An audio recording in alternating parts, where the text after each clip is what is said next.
காலத்திலே ஒரு சஹாபி, வாலிப சஹாபி இருந்தார்கள். அவர்களுடைய பேர்தான் சாலமத் இப்னு அப்துர் ரஹ்மான் என்று சொல்லக்கூடிய சஹாபி. இமாம்கள் கிதாபு தவ்வாபியிலே இந்த சம்பவத்தை கொண்டு வருகிறார்கள். இமாம் அபூ நுஐம் ரஹ்மத்துல்லாஹி அலைஹி ஹில்யத்துல் அவுலியாவில் இந்த சம்பவத்தை பதிவு செய்கிறார்கள். 15 வயது கூட கடக்க இல்லை. வாலிப சஹாபி, நபி அவர்களுக்கு பணிவிடை செய்து கொண்டிருந்த சஹாபி. நபியுடைய மஜ்லிஸிலே தான் அதிகமாக உட்கார்வார்கள், நபியோடு தான் இருப்பார்கள். 15 வயது கூட ஆக இல்லை. இந்த சஹாபிய நபி அலைஹிஸ்ஸலாத்து வஸ்ஸலாம் அவர்கள் ஒரு தேவைக்காக வேண்டி மதீனாவுடைய பஜாருக்கு சென்று விட்டு வாருங்கள் அனுப்புகிறார்கள். இப்போது பாதையாக சென்று கொண்டு இருக்கிறார்கள். பல வீடுகளை கடந்து கொண்டு போகிறார்கள். ஒரு வீட்டை கடக்கக்கூடிய சமயத்திலே அந்த வீட்டினுடைய வாசல் திறந்த வண்ணமாக இருக்கிறது, கதவுகள் திறந்த வண்ணமாக இருக்கிறது. அந்த வீட்டினுடைய முன்னால் ஒரு திரை போடப்பட்டிருக்கிறது. இப்போது வேகமாக காற்று வீசுகிறது. அந்த காற்றினுடைய வேகம் அந்த திரையை அகற்றுகிறது. இப்போது அந்த திரை அகற்றப்பட்டது பின்னால் இவர்கள் அந்த வீட்டை நோக்கி இவர்களுடைய பார்வை யதார்த்தமாக செல்கிறது. அந்த பார்வை ஒரு பெண் அந்த வீட்டிலே குளித்துக் கொண்டிருப்பதை இவர்கள் யதார்த்தமாக பார்த்து விடுகிறார்கள். ஹதீஸில் எழுதுகிறார்கள், நதுரத்தன் அவ் நதுரத்தை, ஒரு பார்வை அல்லது 2 பார்வை தான் அவர்கள் பார்த்தார்கள். இப்போது அவர்கள் எந்த நோக்கத்துக்காக வந்தேன் என்பதை மறந்து விட்டார்கள். எங்கே அல்லாஹ் என்னுடைய விடயத்திலே குர்ஆனுடைய ஆயத்தை இறக்கி விடுவானோ, என்னை அல்லாஹ் முனாஃபிக்குகளுடைய பட்டியலிலே அல்லாஹ் என்னை சேர்த்து விடுவானோ என்ற பயத்தினால திரும்ப நபியுடைய மஜ்லிஸுக்கு வர இல்லை. 3 நாட்களாகிறது. நபி அவர்கள் தேடுகிறார்கள். எங்கே நான் அனுப்பின சாலபாவை காணவில்லை என்பார் தேடுகிறார்கள். சஹாபாக்களிடம் சொன்னார்கள், சாலமத் அப்துர் ரஹ்மான காண இல்லை, நீங்க மதீனாவுல தேடி பாருங்க என்பார் சொன்னார்கள். இவர்கள் அலைந்து திரிந்து பாடுகிறார்கள். ஆனால் சாலமத் அப்துர் ரஹ்மான காண இல்லை. வருகிறார்கள், யார் சொல்லலாம், மதீனா முழுக்க தேடிவிட்டோம், ஆனால் சாலபா காணவில்லை என்பார் சொல்கிறார்கள். அன்பான சகோதரர்களே, பெரியார்களே, 40 நாட்கள் ஆகிறது. நபியுடைய மஜ்லிஸிலே சாலபாவை காண இல்லை. 40 நாட்கள் நபியுடைய மஜ்லிஸுக்கு வர இல்லை. இப்போது அல்லாஹ் தஆலா ஜிப்ரீல் அலைஹிஸ்ஸலாம் அவர்களை வஹீயை அனுப்புகிறார்.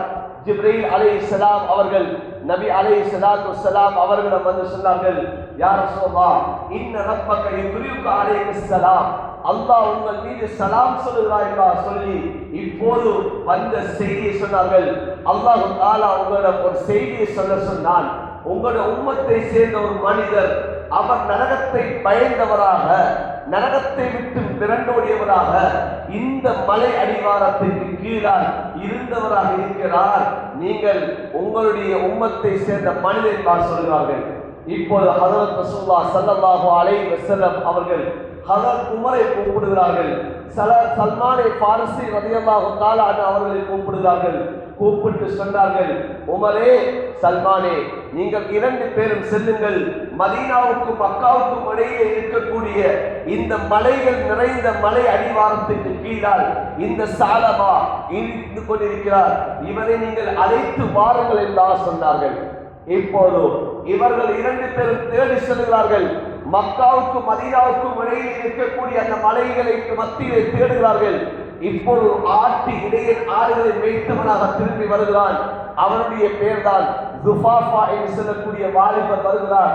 இப்ப அவரிடம் இப்படிப்பட்ட வாலிபரை தெரியுமா என்று சொல்லி கேட்கிறார்கள். சொன்னார்கள், எந்த வாலிபன் நரகத்தை பயந்தவனாக விரண்டோடி அல்லாஹ்விடத்தை கண்ணீர் வடிக்கிறானோ அந்த வாலிபனை நீங்கள் தேடி வந்திருக்கிறீர்கள் என்பார் கேட்டார்கள். ஆம், அந்த வாலிபரை தான் தேடி வந்திருக்கிறேன் சொன்னார்கள். சொன்னார்கள், அவர்கள் இரவுடைய கடைசியில தான் இந்த மலை அடிவாரத்திற்கு வருவார்கள். நீங்கள் அவர்களை சந்திப்பதாக இருந்தால் இரவுடைய கடைசி நேரம் தான் இந்த வாலிபரை சந்திக்கலாம் என்பதாக சொல்கிறார்கள். இவர்கள் காத்து கொண்டு இருக்கிறார்கள். இரவுடைய கடைசியாகிறது. ஒரு வாலிபர் வருகிறார். வந்து உச்சம் தலையிலே கையை வைத்தவராக, கை சேதப்பட்டவராக இவர் அழுது கொண்டிருக்கிறார். யா அல்லாஹ், என்னுடைய பாவம் மிகைத்து விட்டது, நான் நரகத்தை பயந்தவராக இருக்கிறேன் என்பதாக அழுதவராக இருந்து கொண்டிருக்கிறார்கள். இப்போது ஹஜ்ரத் உமர் ரலியல்லாஹு தஆலா அவர்கள் காலையிலே அந்த வாலிபரை கட்டி அணைக்கிறார்கள். கட்டி அணைத்தவரை என்னை விட்டுவிடுங்க என்பா சொல்லுவார்கள். சொன்னார்கள், நான் தான் உமர் வந்திருக்கிறேன் என்பா சொன்னார்கள். சொல்லிவிட்டு சொன்னார்கள், ஹஜ்ரத் ரசூலுல்லாஹ் உங்களை கூட்டி வருமாறு எங்களை அனுப்பியிருக்கிறார்கள், நீங்கள் வாருங்கள் என்பா சொன்ன சமயத்திலே அந்த சாலமத் அப்துல் ரஹ்மான் கேட்ட கேள்வி என்ன தெரியுமா? ஹஜ்ரத் ரசூலுல்லாஹ்வுக்கு நான் செய்த பாவம் தெரியுமான்னு கேட்டாங்க. நபி அவர்கள் நான் என்ன பாவத்தை செய்தேன் என்பதை ஹஜ்ரத் ரசூலுல்லாஹ் அறிந்திருக்கிறார்களா என்று கேட்டார்கள்.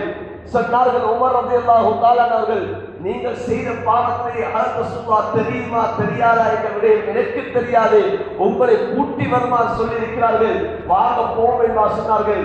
நிபந்தனை ஒன்று வைத்தார்கள், நான் உங்களோடு வருகிறேன், ஆனால் ஹஜ்ரத் ரசூலுல்லாஹ்விடம் என்னை நீங்க நுழைவிக்கக்கூடிய சமயம் ஹஜ்ரத் ரசூலுல்லாஹ் தொழுகையில் இருக்க வேண்டும் என்ற ஒரு நிபந்தனை வைக்கிறார்கள். இப்போது ஹஜ்ரத் ரசூலுல்லாஹ்விடம் கூட்டிக் கொண்டு வருகிறார்கள். ஹஜ்ரத் ரசூலுல்லாஹ் தொழுகையில் இருந்து கொண்டிருக்கிறார்கள். பிலால் ரலியல்லாஹு தஆலா அவர்களும் தொழுகையில் இருந்து கொண்டிருக்கிறார்கள். ஹஜ்ரத் ரசூலுல்லாஹ்வுடைய அந்த தொழுகையிலே ஹஜ்ரத் உமரும் ஹஜ்ரத் சல்மானும் இணைந்து கொள்கிறார்கள். இப்போது ஹஜ்ரத் ரசூலுல்லாஹ்வுடைய அந்த ஓதலுடைய சத்தத்தை கேட்டவுடனே சாலமா அந்த இடத்திலே மயக்கமுற்று கீழே விழுந்து விட்டார்கள். தொழுகை முடிவடைகிறது. இப்போது ஸல்லல்லாஹு அலைஹி வஸல்லம் அவர்களிடம் இப்போது சல்மான் ரலியல்லாஹு தஆலா அவர்களும் உமர் ரலியல்லாஹு தஆலா சொன்னார்கள், யா ரசூலுல்லாஹ் இதோ சாலமா வந்திருக்கிறார் என்று சொன்னார்கள். இப்போது சாலமா எழுப்பப்படுகிறது. ஸல்லல்லாஹு அலைஹி வஸல்லம் அவர்கள் கேட்டார்கள், சாலமா மா கையபக அன்னி, என்னை விட்டு எப்படி நீ மறைந்திருக்கலாம் என்று கேட்டார்கள். ஒரு நாள் அல்ல, 2 நாள் அல்ல, 40 நாளாக என்னுடைய மஜ்லிஸை இல்லாமல் இருக்கிறீர்கள், 40 நாளாக என்னுடைய முகத்தை காணாமல் உங்களால் எப்படி இருக்க முடியும் சாலமா என்பா கேட்டார்கள். சொன்னார்கள், யா ரசூலுல்லாஹ் பாவம் மிகைத்து விட்டது யா ரசூலுல்லாஹ், மிகப்பெரிய ஒரு பாவத்தை நான் செஞ்சிட்டேன் சொன்னார்கள். இப்போது ஸல்லல்லாஹு அலைஹி வஸல்லம் சொன்னார்கள், குர்ஆனுடைய ஆயத்தை நீங்க விளங்கலையா? ரப்பனா ஆத்தினா ஃபித் துன்யா ஹஸனா வ ஃபில் ஆখিরাতি ஹஸனத வ கினா அஸாபன் நார் என்ற இந்த குர்ஆனுடைய ஆயத்தை ஓதுகிறார்கள். ஓதிவிட்டு சொன்னார்கள், அல்லாஹ்வுடைய ரஹ்மத் விசாலமானது என்று சொன்னார்கள். இப்போது சாலமா சொன்னார்கள், யா ரசூலுல்லாஹ் என்னுடைய பாவம் அதைவிட மிகவும் விசாலமானதாக பெரியதாக இருக்கிறது என்று சொன்னார்கள். ஸல்லல்லாஹு அலைஹி வஸல்லம் சொன்னார்கள், நீங்கள் எவ்வளவு பெரிய பாவத்தை செய்தாலும் அல்லாஹ் உங்களை மன்னிப்பார் என்று சொல்லி ஆறுதல் படுத்தி இப்ப வீட்டுக்கு அனுப்புகிறார்கள். அன்பான சகோதரர்களே, பெரியார்களே, செய்தது விபச்சாரம் அல்ல, செய்தது களவெடுத்தது அல்ல, அவர்கள் வட்டி எடுக்கவில்லை, அவர்கள் பொருட்கள் வாங்கலிலே மோசடி செய்யவில்லை, யாருக்கும் அநியாயம் செய்யவில்லை, யாருடைய சொத்தையும் அபகரிக்கவில்லை. செய்தது ஒரு பாவம். என்ன பாவம்? தன்னுடைய கண்களால் தவறாக ஒரு பெண்ணை பார்த்தது. இதுதான் அவர்கள் செய்த பாவம். இப்போது ஸல்லல்லாஹு அலைஹி வஸல்லம் அவர்கள் இப்போது வீட்டுக்கு அனுப்புகிறார்கள். 8 நாளாக திரும்ப மஜ்லிஸுக்கு சஹாபியை காணவில்லை. சல்மான் ரலியல்லாஹு தஆலா அவர்கள் வருகிறார்கள். யா ரசூலல்லாஹ், இந்த ஸாலமத் அப்துல் ரஹ்மான் நோயாளியாக வீட்டிலே இருக்கிறார்கள். அவர்கள் செய்த அந்த குற்றுணர்ச்சி, அவர்கள் அதை நினைத்து கவலைப்பட்டவராக நோயை அடைந்து விட்டார் யா ரசூலல்லாஹ் என்று சொன்னார்கள். அல்லாஹ்விடத்திலே நான் ஒரு பெரிய ஒரு பாவத்தை செய்து விட்டேனே, பெரிய ஒரு குற்றத்தை செய்து விட்டேனே என்ற கவலை, என்ற பயம் அவர்களை நோயாளியாக ஆக்கிவிட்டது. இப்போது ஸல்லல்லாஹு அலைஹி வஸல்லம் சொன்னார்கள், வாருங்கள் நாங்கள் போவோம், அந்த சஹாபியை பார்த்து விட்டு வருவோம், நோய் விசாரித்து விட்டு வரும் என்பதாக இப்போது ஸாலமத் அப்துல் ரஹ்மானுடைய வீட்டுக்கு போகிறார்கள். 15 வயது சஹாபி இப்போது அந்த நோயாளியுடைய தலையை எடுத்து ஸல்லல்லாஹு அலைஹி வஸல்லம் அவர்கள் தன்னுடைய மடியிலே வைக்கிறார்கள். வைத்தவுடன் ஸாலமத் அப்துல் ரஹ்மான், என்னுடைய தலையை நீங்கள் விலக்கி விடுவதாக இப்போது தலையை கீழே வைக்கிறார்கள். ஸல்லல்லாஹு அலைஹி வஸல்லம் அவர்கள் கேட்டார்கள், ஸாலமா, நீங்கள் உங்களுடைய தலையை என்னுடைய மடியில் வைக்காமல் ஏன் நீங்கள் கீழே இறக்குகிறீர்கள் என்று கேட்டார்கள்.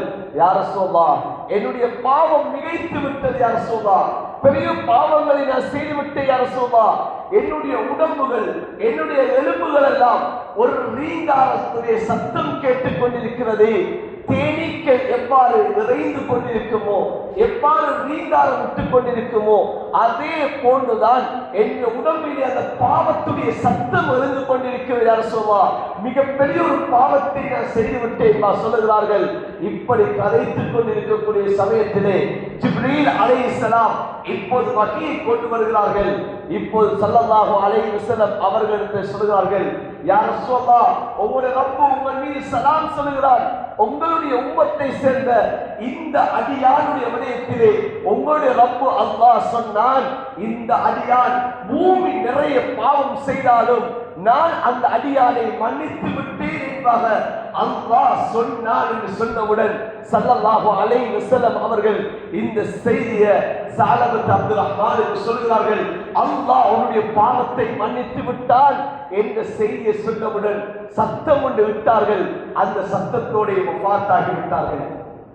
அல்லாஹ்வுடைய பயம், அந்த பாவத்தில் இருந்த பயம் அவர்களுடைய ரூஹ் அந்த இடத்திலே பிரிந்து விட்டது. ஸல்லல்லாஹு அலைஹி வஸல்லம் அவர்கள் சஹாபாக்களை பார்த்து சொன்னார்கள், இந்த சஹாபியை நீங்கள் குளிப்பாட்டுங்கள், கஃனிடுங்கள் என்று சொல்லிவிட்டு நபி அவர்களே தானே அந்த சஹாபிக்கு தொழுகை நடாத்தினார்கள். இப்போது ஜனாசா சுமந்து கொண்டு செல்லப்படுகிறது. கபரை நோக்கி ஜனாசா கொண்டு செல்லப்படுகிறது. இப்போது ஸல்லல்லாஹு அலைஹி வஸல்லம் அவர்கள் நடக்க முடியாதவர்களாக தன்னுடைய கால்களுடைய விரல்களை ஊண்டி ஊண்டி நடக்க ஆரம்பிக்கிறார்கள்.